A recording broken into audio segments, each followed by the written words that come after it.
We're talking about a very dangerous person that we want to get off the street. He is a person of interest. That this, would not appear to us to have been a random act between strangers. It's to the gruesome scene Friday at the Sunport. It wasn't one body found inside that vehicle, that red truck you see there at this garage. It was four people who police say were killed. We now know their names. We know a little bit about them as well. On March 5th, 2021, what began as a standard security concern at Albuquerque International Sunport quickly escalated into one of the most chilling investigations in modern criminal history. Airport security initially reported an unusual, pungent odor coming from an abandoned vehicle in the airport parking garage. Officers dispatched to the scene expected to encounter a routine case, perhaps a vehicle left behind by a forgetful traveler or an item of luggage emitting a foul smell. Kind of smells. But not to like decomposing or anything, you know what I mean? However, as authorities examined the truck, their casual approach soon turned into a full-scale forensic investigation. The vehicle, a seemingly ordinary pickup, was parked inconspicuously on an upper level of the garage. Upon closer inspection, the presence of multiple plastic storage totes in the truck bed raised immediate suspicion. As investigators pried open the containers, the grotesque reality became evident. Dismembered human remains, decomposing amid other debris, lay concealed within. Just a safety factor to the community. He's already killed several people. He was on his way back on his own statement to harm someone else in this area. So very important to the public that we get him in custody right away. What initially seemed like a single gruesome crime quickly snowballed into something far more sinister. Unfortunately, that was the vehicle of our victim of the homicide in New Jersey. It was stolen from his garage. The way the remains were dismembered, packaged and stored suggested premeditation rather than a spontaneous act of violence. He was highly dangerous and armed, and we were concerned for the safety of everyone. The discovery ignited a widespread investigation that would eventually link multiple missing persons cases and reveal a cross-state murder spree that shocked the nation.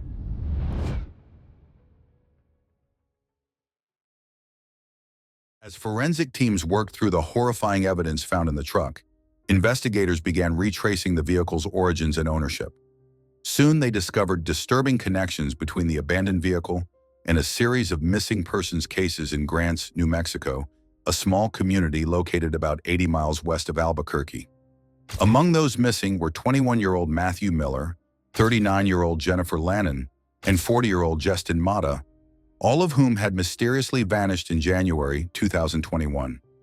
Matthew Miller's vehicle had previously been discovered abandoned at an apartment complex, but no further leads had emerged until now.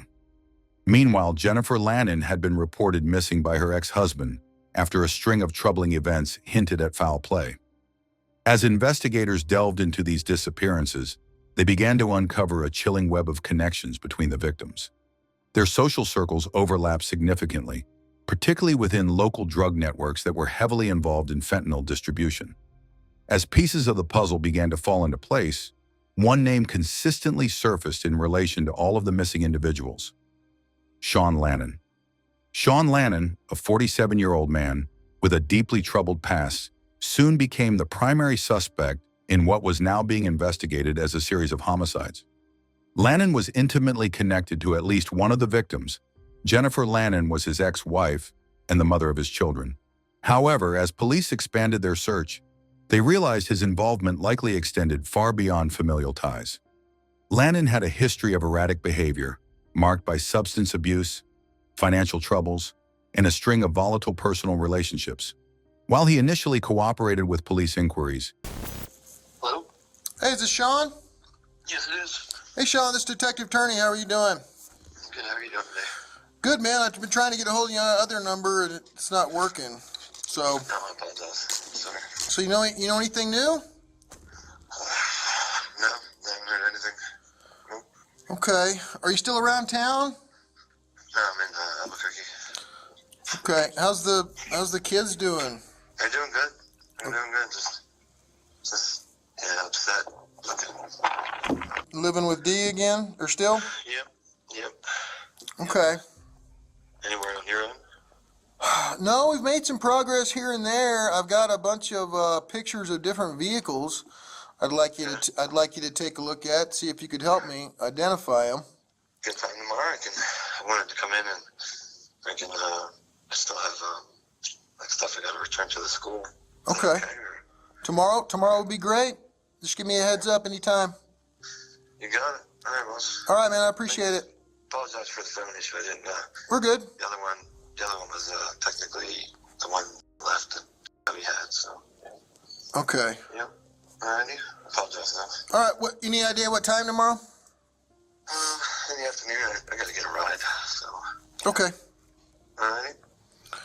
All right. Just make sure the kids are taken care of, and we'll go from there. You got it. All right. Thanks, sir. We'll see you tomorrow. Bye. Bye. Thanks. Bye. Inconsistencies in his statements and his general demeanor raised immediate red flags. Surveillance footage would later place him at multiple locations associated with the victims, further cementing his potential role in their disappearances and deaths. One particularly alarming revelation came from witness statements indicating that Lannon had borrowed an electric saw shortly before the victims' remains were discovered. The forensic evidence from the crime scene showed that the bodies had been dismembered in a manner consistent with the use of such a tool, strengthening the case against him. Just as New Mexico authorities were piecing together Lannon's involvement in multiple homicides, another shocking discovery surfaced, this time in New Jersey.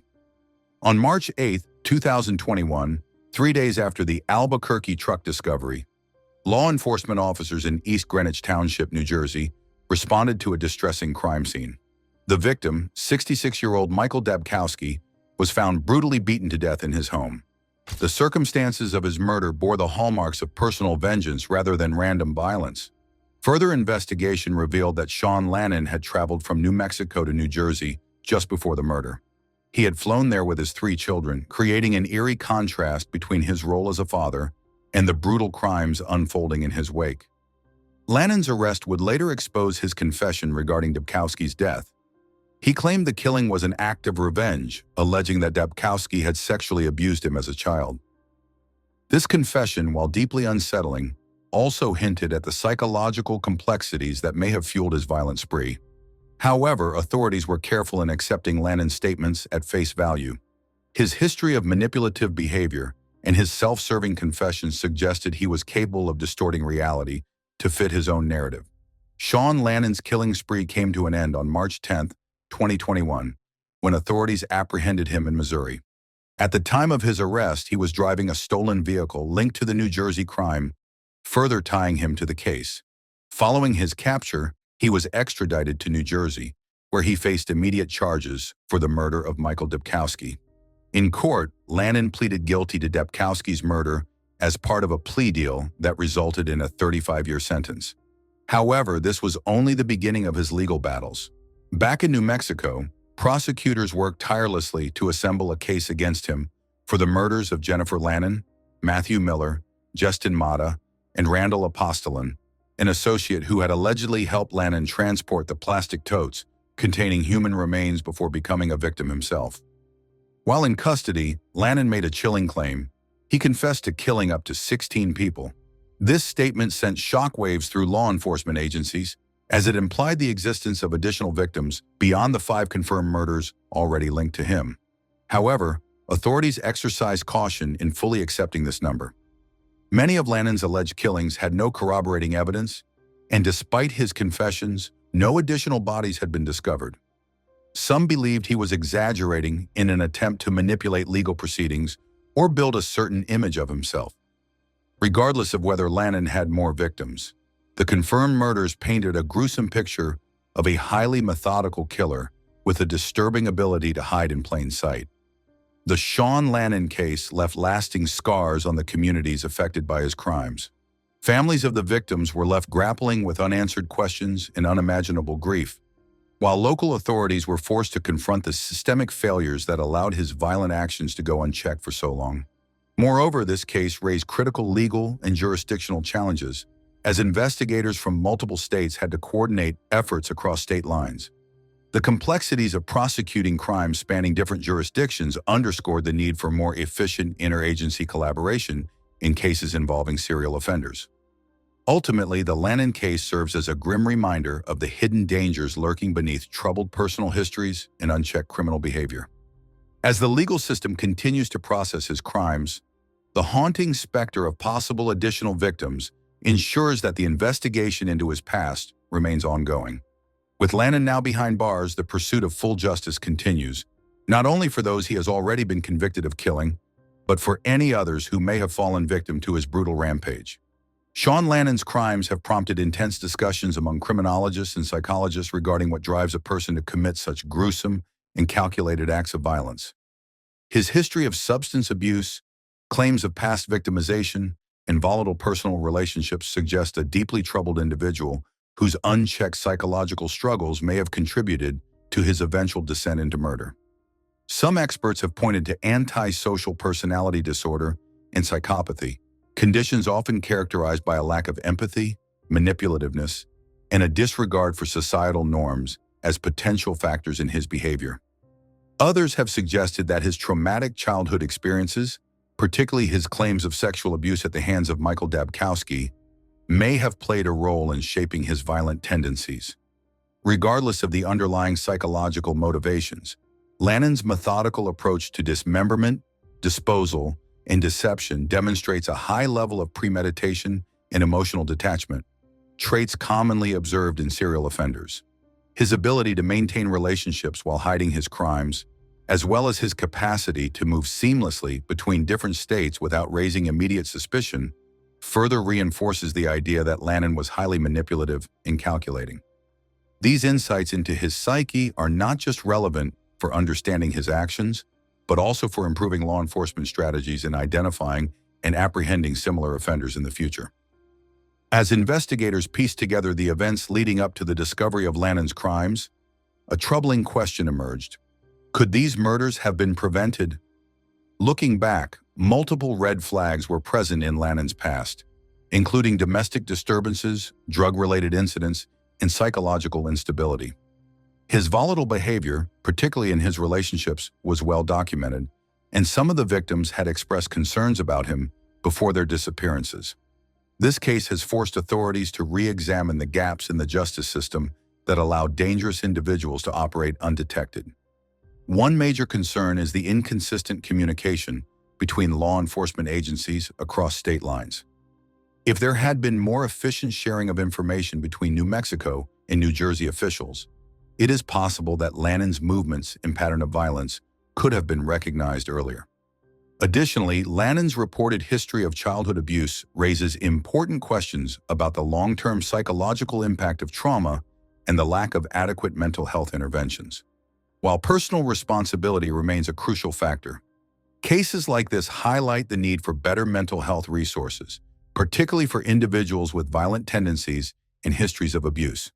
A stronger early intervention system, one that prioritizes mental health evaluations, support programs, and closer monitoring of individuals with violent inclinations, could potentially reduce the likelihood of such tragic events occurring in the future. The Sean Lannon case will undoubtedly be remembered as a dark chapter in American criminal history, not only for the brutality of his actions, but also for the lessons it has forced society to confront. His ability to operate undetected across multiple states, his calculated disposal of bodies, and his twisted confessions have left law enforcement officials, legal experts, and the general public grappling with the unsettling reality of hidden dangers within communities. As Lannon serves his 35-year sentence for the New Jersey murder, the New Mexico investigations remain ongoing, with prosecutors working to ensure he faces full accountability for all of his crimes.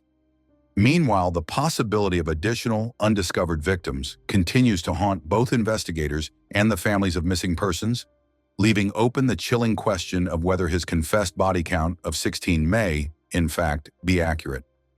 Beyond the legal repercussions, this case has ignited discussions about crime prevention, mental health intervention, and systemic reform. It serves as a stark warning of how unchecked criminal behavior, combined with personal trauma and substance abuse, can escalate into a full-blown killing spree. As law enforcement agencies adapt and refine their investigative methods, the lessons from the Lannon case will continue to shape future policies, ensuring that such horrors are prevented before they unfold. Even with Sean Lannon behind bars, law enforcement agencies continue to investigate the full scope of his crimes. His claim of up to 16 murders remains unverified, leaving authorities with a daunting challenge: determining whether additional victims exist, and if so, identifying them. Many of Lannon's alleged victims were reportedly involved in drug-related activities or transient lifestyles, making it harder to track disappearances and corroborate his statements. Police in New Mexico, New Jersey, and other states remain vigilant, reviewing cold cases, missing persons reports, and unsolved homicides that could fit Lannon's modus operandi. His ability to move freely between states, commit crimes without immediate detection, and evade authorities suggests the possibility that his killing spree may have begun much earlier than currently documented. Furthermore, forensic teams continue to analyze DNA evidence and physical remains linked to the case. Given Lannon's history of dismembering his victims, there is concern that some remains may never be recovered or were disposed of in ways that make identification nearly impossible. These unsettling realities leave an open-ended mystery that may never be fully resolved. For the families of Matthew Miller, Jennifer Lannon, Justin Mata, and Randall Apostolin, the pain of losing their loved ones has been compounded by the gruesome nature of their deaths and the lengthy legal proceedings. Many of them have expressed frustration over delays in prosecution, particularly in New Mexico, where Lannon has yet to stand trial for the 4 murders. These delays are due to interstate legal complexities, the necessity of gathering irrefutable evidence, and Lannon's already secured conviction in New Jersey. Despite these setbacks, families and community advocates continue to push for justice and legislative reforms. Some have called for stricter monitoring of individuals with violent pasts, while others have emphasized the need for improved resources for missing persons investigations. The case has also reignited discussions on the dangers of domestic violence, drug-related crime, and mental health neglect, with advocacy groups working to ensure that victims like Jennifer Lannon and others receive the attention and protection they deserve before tragedy struck. The Sean Lannon case is more than just a shocking true crime story.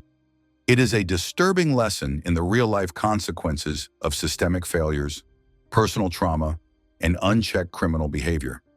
His case will likely be studied by law enforcement, forensic psychologists, and legal scholars for years to come, offering insight into serial offenders who exploit both personal relationships and jurisdictional loopholes to commit horrific acts of violence. As he spends the remainder of his life behind bars, the legal system must ensure that justice is fully served for all of his victims. Additionally, communities must remain vigilant, recognizing the warning signs of escalating violence, manipulative behavior, and criminal deception before they spiral into the kind of horror that unfolded in 2021. For now, the case remains a haunting reminder that even the most routine discoveries, a strange odor in an airport parking garage, can unravel into something far more sinister. Whether or not all of Lannon's victims will ever be identified, the scars left by his crimes will endure, serving as a dark chapter in criminal history and a warning about the hidden dangers that sometimes lurk beneath the surface of seemingly ordinary lives.